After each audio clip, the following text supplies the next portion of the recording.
Alam niyo ba, swerte ako kay housemate. Kasi kahit umuulan, binilhan niya pa rin talaga ako. O si Akla, nangangalabit nang hihingi ng kapalit. Sabi ko, paawat ka naman, uy. Araw-araw na lang. Animal na bagyong enteng na yan. Pagod na ako. Cheres! Sana bukas, wag nang umulan. Awa na lang.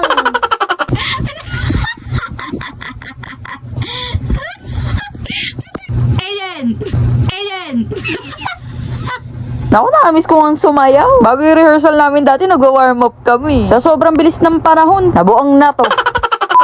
Hi people of the world! Today is September 5, 2024. Maaga nga ako nagising para maglaba. So panggabi si housemate sa trabaho. Kaya andito si mama sa kwarto. At ayan, habang tulog pa si Aiden, maglalaba na ako kasi mamaya hindi ko ito magagawa. Mga oras na yan nag-i-start na ako maglaba. Aga ko nagising no. Pinokpok kasi ako na Aiden sa buka. Nagising din siya, naghahanap ng dodo. Asaway, kaya hindi na din ako nakatulog. Nakaraan pa sana ako maglalaba. Kaso nakakatama, dumuulan kasi. Masarap lang ba humilata? So habang nagpapaikot ako ng mga labahan, nag-stretching muna ako dito. Madami-dabi na naman kasing gawain ngayong araw, kaya kailangan natin ng energy. Aliw, sumasanib na naman sa akin ang pagka-OA. Naku, nakamiss ko ang sumayaw. Bago yung rehearsal namin dati, nag-warm up kami. Sa sobrang bilis ng panahon, nabuang na to. Naglalaba nga ako, nabubuisit na naman ako. Ako lang ba? Pinakaayaw kong laban etong mga kobrekama, tuwalya, basta yung mga mabibigat. Dito naubos yung lakas ko eh. Pag nandito naman si housemate, siya yung gumagawa niyan. Ako lang sa mga damit, siya sa mga mabibigat. Kaya sinusulit ko na nga yung oras ngayon habang tulog pa si Aiden. Kaya ako na gumawa. Pauwi pa lang kasi si housemate eh, alangan naman antayin ko pa siya. Kaya sige, Lovarn! Abay, sino ba ako para magreklamo? No choice naman at habang buhay ko na to gagawin.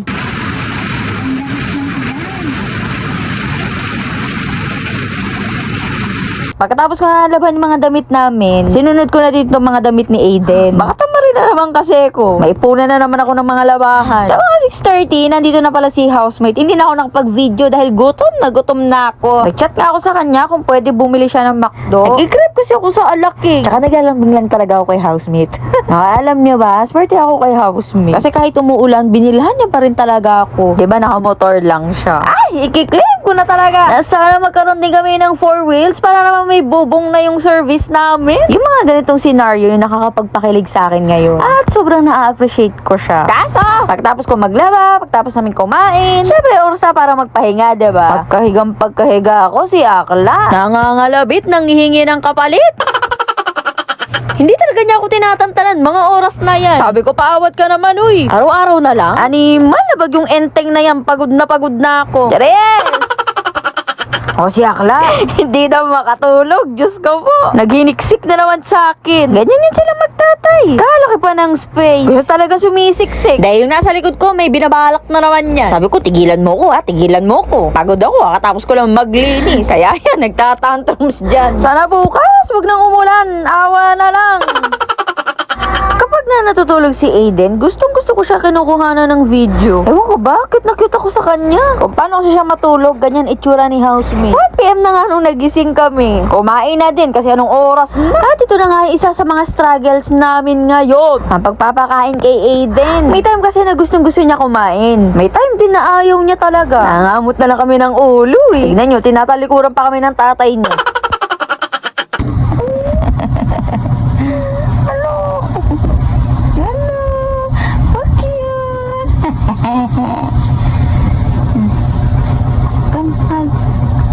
Mami.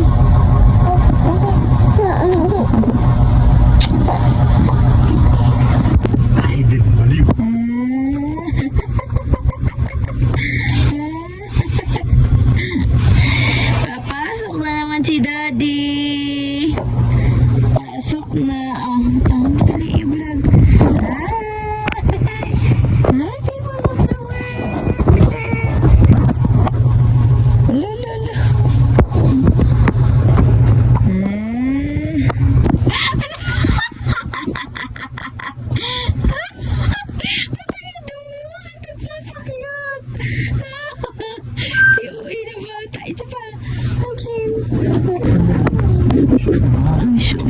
Bye-bye, Daddy!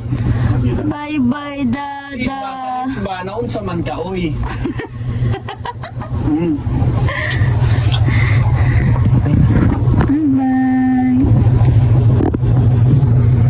Bye-bye! maglandian. Sa para.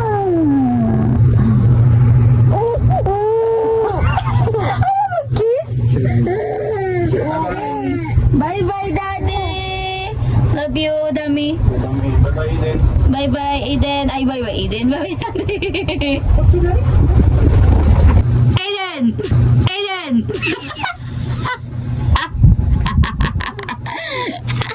Gulat ikaw. Anong ginagawa mo na naman dyan? Ang bilis talaga ng batang to. Oh! Ala, sige! Oh, yan, inaanoan niya. Nakatingin na ako sa kanya kanina pa eh. Pinagmamasdang ko siya eh. Tuloy-tuloy Ay la, tumutaki. Kaya pala nananahimik. Dito talaga pwesta niya pag nagpupupo siya. Pupag ikaw anak, o sige hindi ko istorbay ni mami. Nag-moment ka pala dyan. Pagkaalis nga ni housemate, yan, nag-playtime na kami. Anyway, see you on my next vlog. Thank you for watching.